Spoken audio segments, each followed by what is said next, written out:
Hi guys, Shyama voice में आपका स्वागत है। यहाँ मिलती हैं आपको बेहद सच्ची और डरावनी कहानियाँ। दोस्तों, यह कहानी निर्मला नाम की एक लड़की की है। चलिए जानते हैं कि ऐसा क्या हुआ था उसके साथ, जो कि इतना डरी हुई थी।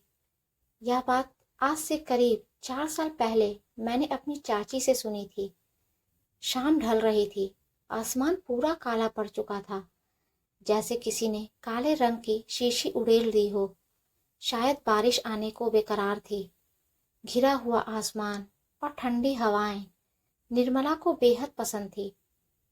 बारिश निर्मला के बदन में एक अजब सी सिरहन पैदा कर रही थी। निर्मला आईना के सामने पिछले आधे घंटे से बन सवर रही थी। बन सवर क्या, सजने की रिहर्सल कर रही थी। 3 बार तो साड़ियाँ चेंज कर चुकी थी। निर्मला को साज श्रृंगार का बहुत शौक था। आज उसे अपने कॉलेज में पार्टी में जाना था। निर्मला कॉलेज की अध्यापिका थी, मगर दिखती थी कॉलेज स्टूडेंट जैसी। वो हमेशा खूबसूरत दिखना और खूबसूरत रहना चाहती थी। निर्मला अब तैयार होकर रवाना ही हो रही थी कि उसकी नज़र अखबार पर पड़ी। उसमें कोई भैरव चौक की खबर थी। लिखा था, भैरव चौक नाम के एक छोटे से इलाके में बहुत सारी अजीबो गरीब घटनाएं घटी हैं। कितनी वारदातें हुई हैं। लूट मार, हत्या, अपहरण, बलात्कार, भूत प्रेत का साया भी। सभी घटनाएं वही घटी हैं। लोग वहां दिन के उजाले में भी जाने का साहस नहीं करते। ये खबर पढ़ते ही थोड़े समय पहले निर्मला का चमकता हुआ चेहरा फीका पड़ गया। उसके चेहरे पर मानो हल्का खौफ मंडरा रहा हो। थोड़ी देर वह खामोश होकर वहीं खड़ी रही, मानो ये खबर उसके मन में घर कर गई हो। निर्मला की खामोशी उसके कॉलेज के स्टाफ के फोन ने तोड़ी। निर्मला ने फोन उठाया और बातें करते हुए वहां से कार से निकल गई। निर्मला को पार्टी में पहुंचने में कोई दिक्कत नहीं आई। निर्मला ने गाड़ी से बाहर निकलने से पहले एक बार फिर अपना चेहरा निखार लिया था। निर्मला का स्वागत हंसते चेहरों ने किया, मगर कुछ चेहरे ऐसे भी थे जिसने निर्मला को बुरी नीयत से देखा। वो चेहरे थे कॉलेज के बदमाश, कॉलेज ट्रस्टी के बिगड़े हुए लड़के की। कॉलेज उन लड़कों को 5 पापी बुलाती थी। लड़कियों को छेड़ना, लड़कियों के साथ बदतमीजी करना, लड़ना झगड़ना, वो सब उन 5 का काम था। इसलिए कॉलेज उसे 5 पापी बुलाती थी।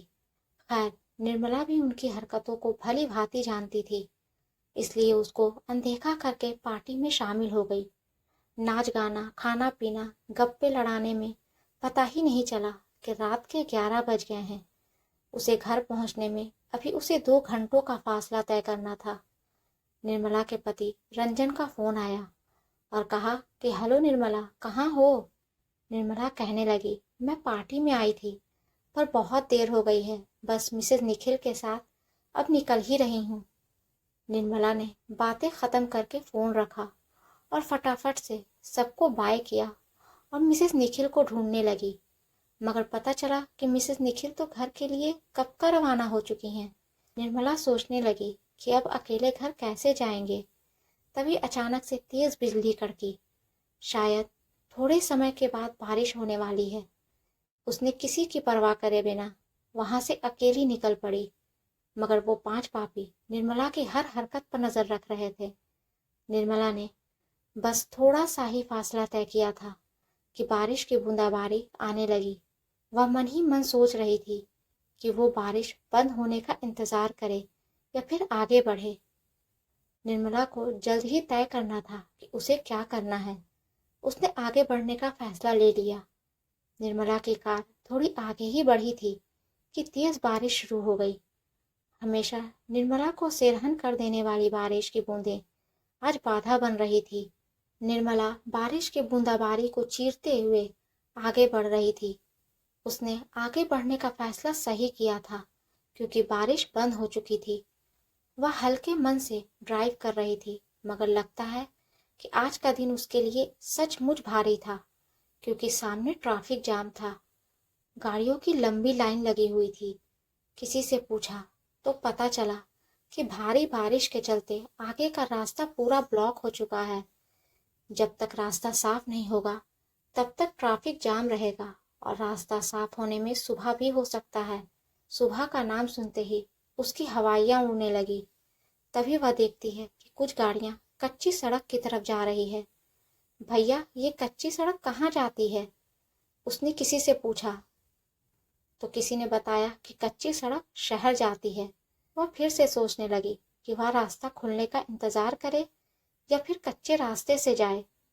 उसने सोचा कि वो कब तक अकेली रास्ते पर साफ होने का इंतजार करेगी।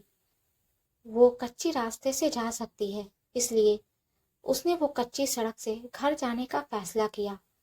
वह आगे बढ़ तो रही थी, मगर खौफ अभी भी उसके सर पर मंडरा रहा था, क्योंकि वो आगे चल रही थी, गाड़ियों के सहारे जा रही थी, जैसे कोई दीपक की रोशनी लेकर अंधेरे से गुजर रहा हो।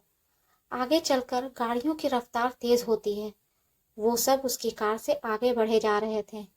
इतनी बढ़ जाती है कि वो सब कारों को हेडलाइट के सहारे देख सकती थी। वह भी उन तक पहुंचने के लिए अपनी गाड़ी की स्पीड बढ़ाती है, मगर गाड़ी अचानक से बंद हो जाती है। गाड़ी बंद होते ही वह बदहवास सी हो जाती है। वो वहां अकेली थी, आगे पीछे कोई नहीं था। आगे जाती गाड़ियां एक के बाद एक आंखों से ओझल होती जा रही थी।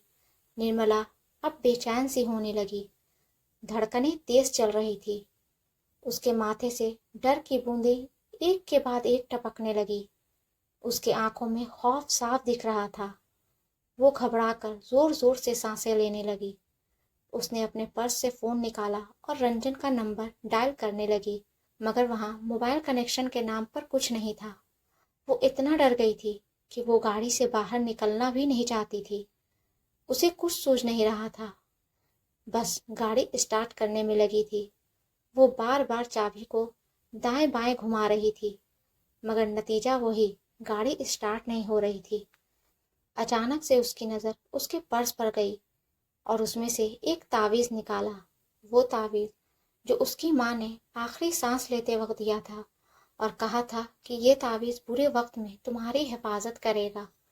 उसने तुरंत तावीज़ लिया और आंखें बंद करके फिर से गाड़ी स्टार्ट करने की कोशिश करने लगी। माँ का दिया तावीज़ काम कर गया। गाड़ी एक झटके में स्टार्ट हो गई। उसके तो जान में जान आई। वह तावीज़ की शक्ति से अचंभित हो गई। वह समय व्यर्थ किए बिना वहां से चल दी। तभी उसने एक आधा किलोमीटर रास्ता तय किया होगा कि तभी उसे वहां एक बोर्ड दिखता है, भैरव चौक। भैरव चौक नाम पढ़ते ही उसके रोंगटे खड़े हो गए और आंखें खुली की खुली रह गई। उसकी सांसें फिर से तेज रफ्तार से बढ़ने लगी। वही भैरव चौक जिसके बारे में आज उसने पढ़ा था, जहां पर खून बलात्कार जैसे वारदातें हुई थीं। उसने फिर से तावीज़ को हाथ में थामा और एक पल के लिए आंखें बंद करके, जैसे वो दुआ मांग रही हो कि अब की बार गाड़ी बंद ना हो। मगर ये क्या, उसकी कार भैरव चौक के नाम के बोर्ड के ठीक सामने आकर रुक गई। उसने बाहर का नज़ारा देखा तो वो बेहद अंधेरा और डरावना था। जुगनू की टिमटिमाती रोशनी के सिवा कुछ दिखाई नहीं दे रहा था। उसने फिर से तावीज़ उठाया और आंखें बंद करके भगवान का नाम लेती हुई गाड़ी स्टार्ट करने में जुट गई। गाड़ी के चाबी को दाएं बाएं घुमाकर उसकी उंगलियां तक थक गई, मगर अब की बार गाड़ी शुरू होने का नाम ही नहीं ले रही थी। एक दो बार फोन भी लगाया, मगर वहां भी उसे नाकामयाबी ही मिली। वो इतनी डरी हुई थी कि गाड़ी से बाहर निकलने में भी उसके पैर कांप रहे थे।